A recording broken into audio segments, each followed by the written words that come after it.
नमस्कार, मैं श्यामगिरी। आप देख रहे हैं टीएफडी इंडिया न्यूज 24। टीएफडी इंडिया न्यूज 24 में आप सभी दर्शकों का स्वागत है। ममता से लेकर नीतीश तक बगावत के लिए है तैयार। कोयले के खेल में कौन जाएगा जेल। इस वक्त देश के अंदर एक नया मुद्दा निकल पड़ा है अमित शाह को लेकर के, जो पिछले दिनों ममता बनर्जी ने पश्चिम बंगाल में पेन ड्राइव का जिक्र कर दिया। अब यह मुद्दा अमित शाह का पीछा नहीं छोड़ रहा है। इस बीच जो हालात बंगाल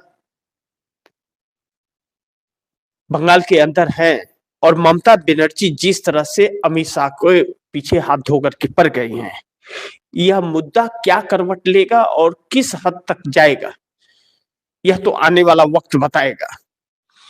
लेकिन पश्चिम बंगाल या बिहार के अंदर इस वक्त जो गतिविधियां और जिन तेवरों के साथ राजनीति करवट ले रही है, वह भारतीय जनता पार्टी के पक्ष में तो नहीं है, लेकिन देश हित में भी नहीं है।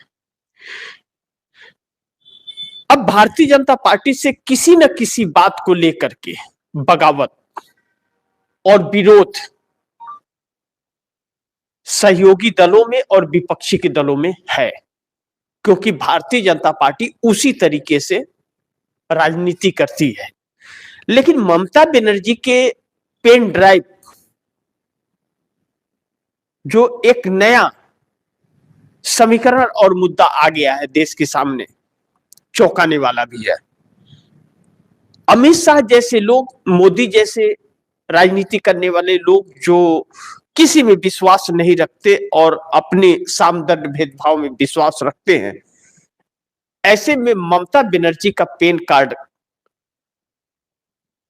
यह दांव किस हद तक जाएगा मैं नहीं जानता, यह आने वाला वक्त बताएगा। लेकिन भारतीय जनता पार्टी जरूर ममता बनर्जी के पीछे अब हाथ धोकर के पड़ गई है। और यह ईडी का मामला और पेन ड्राइव का मामला जो है, ममता बनर्जी को जेल पहुंचाएगा या भारतीय जनता पार्टी को जो भी जीत मिलनी थी पश्चिम बंगाल के अंदर चुनाव में, उसे हार में तब्दील कर देगा। यह देखना बहुत महत्वपूर्ण होगा। इस पर थोड़ा सा विचार करना पड़ेगा और थोड़ा इंतजार भी करना पड़ेगा। अब दूसरी तरफ अमित शाह के ऊपर जो कोयला घोटाले का यह आरोप पश्चिम बंगाल में ममता बनर्जी ने लगाया है, यह अमित शाह को ले डूबेगा या ईडी ने जिस तरह ममता बनर्जी को चुनौती दी है और ममता बनर्जी ने ईडी को जिस तरह से चुनौती दिया है एफआईआर करके, यह मामला कहां पहुंचाएगा अमित शाह को और भारतीय जनता पार्टी को, यह भी देखना बड़ी महत्वपूर्ण होगा। लेकिन दूसरी तरफ 72 घंटे का शुभेंदु अधिकारी का अल्टीमेटम,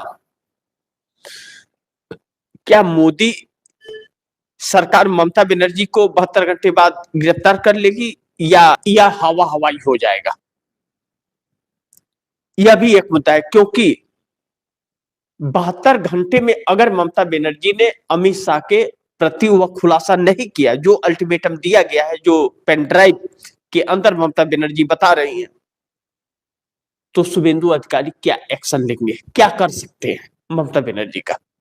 कोर्ट जाएंगे अगर, तो उस पर क्या कार्रवाई होगी, या तुरंत कोर्ट एक्शन में आ जाएगा कि आओ महामानव हमारे आ गए, चलो उठाओ और जेल में डाल दो, या फिर तारीख देगा, या क्या होगा, यह वक्त बताएगा। लेकिन ममता बनर्जी को जेल में डालने के लिए अलग अलग प्रक्रियाओं से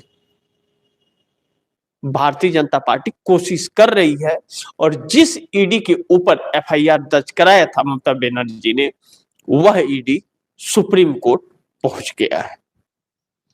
और सुप्रीम कोर्ट इस बात को कहने में कोई गुरेज नहीं कि भारतीय जनता पार्टी की सरकार जो है उसकी नुमाइश भी दे सकते हैं, आप कर भी सकते हैं, और उसके हित में फैसले आते रहे हैं और आगे भी आएंगे, इस बात से इनकार नहीं किया जा सकता। तो थोड़ा इंतजार जरूरी होगा। लेकिन ऐसे में नीतीश कुमार बिहार के अंदर, नीतीश कुमार की तैयारी बड़ी है, इसमें कोई शक नहीं है। और नीतीश कुमार एक ऐसे सरदर्द अब भारतीय जनता पार्टी के लिए बनते जा रहे हैं जो आने वाले वक्त में नरेंद्र मोदी को कुर्सी से हटाने का कारण भी बन सकते हैं, या यही इस वक्त जिन हालातों में है, यही हालात नीतीश कुमार को कुर्सी से भी उठा करके फेंक सकते हैं। दोनों में कोई भी एक हो सकता है। एक ऐसे मोड़ पर राजनीति पहुंच गई है, या तो नीतीश या तो मोदी, दोनों में एक की राजनीति दम तोड़ने वाली है। अब ऐसे में दो बड़ी अहम सवाल है कि 72 घंटे बाद बीजेपी के शुभेंदु अधिकारी क्या करेंगे ममता के साथ, पहला सवाल। और दूसरा, बंगाल में राष्ट्रपति शासन लगेगा और ममता गिरफ्तार होंगी। पहले इन बातों को बड़ी ध्यान से आप समझिए कि पश्चिम बंगाल में राष्ट्रपति शासन लगेगा या नहीं लगेगा, लग सकता है या नहीं लग सकता है। यूं कहे अगर, तो राष्ट्रपति शासन लगाने का अब कोई औचित्य नहीं बचा है। कोई ऐसा मुद्दा नहीं है कि राष्ट्रपति शासन लगे। राष्ट्रपति शासन अगर कानून व्यवस्था संभाल में ना आती हो सरकार को, मौजूदा राज्य सरकार को, और बहुत ही भारी मात्रा में विरोध हो रहा हो कि पुलिस की न सुनी हो, सरकार के न कोई सुन रहा हो, और एक ऐसा दृश्य नजर आ रहा हो जो देश हित में न हो, ऐसी परिस्थितियों में राष्ट्रपति शासन लगा दिया जाता है। लेकिन ममता बनर्जी का तो सब कुछ ठीक चला, अब तो चुनाव का वक्त आ रहा है और चुनाव मार्च अप्रैल तक उसके रिजल्ट आ जाएंगे। ऐसे में राष्ट्रपति शासन की क्या जरूरत है? और ऐसा कोई है नहीं कि ऐसी परिस्थिति बन गई है वहां पर कि कानून व्यवस्था नहीं संभाल में आ रही है। कानून व्यवस्था भी सब कुछ ठीक ठाक है। वह तो सरकार बनाम सरकार में लड़ाई है, ममता बनर्जी की सरकार और मोदी की प्रशासन में लड़ाई है। तो सरकार वहां पर, वहां के सीएम इनकी सरकारी संस्थाओं के खिलाफ है, क्योंकि इनकी मोदी की सरकारी संस्थाएं जो सही काम नहीं करती है, कठपुतली बन करके काम कर रही है। तो ऐसे में प्रशासन की बात कहां से आ गई, व्यवस्था बिगड़ने की बात कहां से आ गई? लेकिन भारतीय जनता पार्टी के लिए और मोदी शाह के लिए खास करके यह कुछ भी मायने नहीं रखते। यह सब पिंजरे के तोता हो गए हैं, ऐसा मैं नहीं, सुप्रीम कोर्ट और हाई कोर्ट कह रहे हैं। ऐसे में राज्यपाल भाजपा का है और न्यायपालिका भी भाजपा के झुकाव में है। ऐसे में राष्ट्रपति शासन लगाया जा सकता है मोदी शाह की तरफ से, और इस पर विचार विमर्श भी चल रही है। और यही विचार विमर्श ममता बनर्जी को गिरफ्तार करने के लिए काफी होगा। और यह भी कहा जा रहा है कि ममता बनर्जी को गिरफ्तार करने के बाद अगर कुछ ज्यादा वो होता है, जनता आक्रोशित होती है, तो राष्ट्रपति शासन लगा देंगे और तब भारतीय जनता पार्टी को सत्ता में आने से पश्चिम बंगाल में कोई नहीं रोक पाएगा।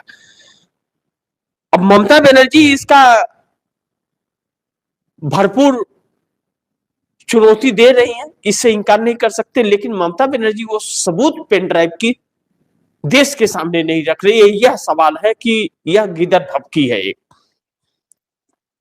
दूसरी तरफ 72 घंटे बाद भारतीय जनता पार्टी के शुभेंदु अधिकारी क्या करेंगे ममता के साथ? शुभेंदु अधिकारी के दावे में कोई दम नहीं लगता। अगर ममता बनर्जी के दावे में दम नहीं है तो शुभेंदु अधिकारी के भी दावे में दम नहीं है। शुभेंदु अधिकारी ने नोटिस जो वकील से दिलाई है, अगर ममता बनर्जी ने नहीं किया वह काम, मान लीजिए वह कल पूरा हो जाएगा, नहीं किया, तो शुभेंदु अधिकारी बहुत ज्यादा से ज्यादा हाईकोर्ट जा सकते हैं और जाकर के वहां से एक नोटिस या समन जारी करा सकते हैं कि तारीख पड़ेगी कोर्ट में, तब ममता बनर्जी जाएंगी, सफाई दे देंगी, जब तक चुनाव का वक्त आ जाएगा और फिर सब कुछ ठंडा हो जाएगा। यानी कि इसे एक चुनावी रणनीति के तौर पर इस बार ममता बनर्जी ने कर दिया है, यह बात मान लेते हैं। न तो ममता बनर्जी के दावे में कोई दम है और ना ही शुभेंदु अधिकारी के नोटिस में कोई दम है। अगर दम होता तो ममता बनर्जी अभी तक दिखा दी होती।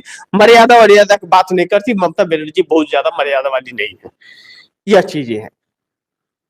तो ऐसे में ईडी का यह जो छापा था यह भारतीय जनता पार्टी के पक्ष में था, इस बात से भी इनकार नहीं कर सकते। और भारतीय जनता पार्टी के पक्ष में था तो ममता बनर्जी ने एक इसे बहुत बड़ा मुद्दा बना दिया है, चुनावी मुद्दा बना दिया है। भाजपा ने ईडी को भेज करके कहीं न कहीं पश्चिम बंगाल के अंदर अपने पैर पे कुल्हाड़ी मारी है। जिन वोटों को साधना चाहती थी उन्हीं वोटरों को भाजपा ने अपने से दूर कर दिया है। अब चुनाव के वक्त इसे अलग नई रणनीति बनानी पड़ेगी और जिस रणनीति की काट करने के लिए उस रणनीति की फाइल वह अपने पास लाना चाहती थी ईडी के द्वारा, वह ईडी जल्दबाजी में गलती कर गई और भाजपा को नुकसान कर गई।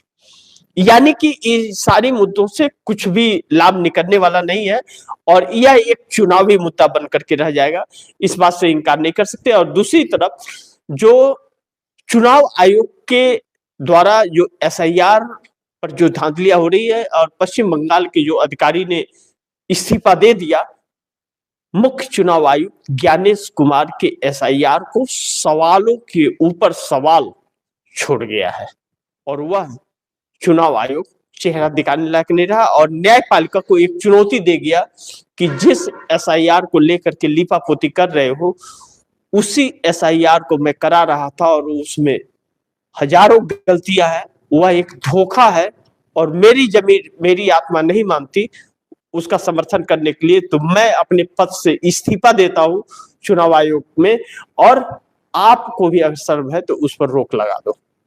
यह एक चुनौती चुनाव आयोग के लिए बहुत बड़ी है। बाकी आप दर्शकों की क्या राय है, क्या सुझाव है, कमेंट बॉक्स में जरूर दीजिएगा और गुजारिश करूंगा कि इस खबर को ज्यादा से ज्यादा शेयर कीजिएगा, अपने दोस्तों को भी कहिएगा आगे शेयर करें।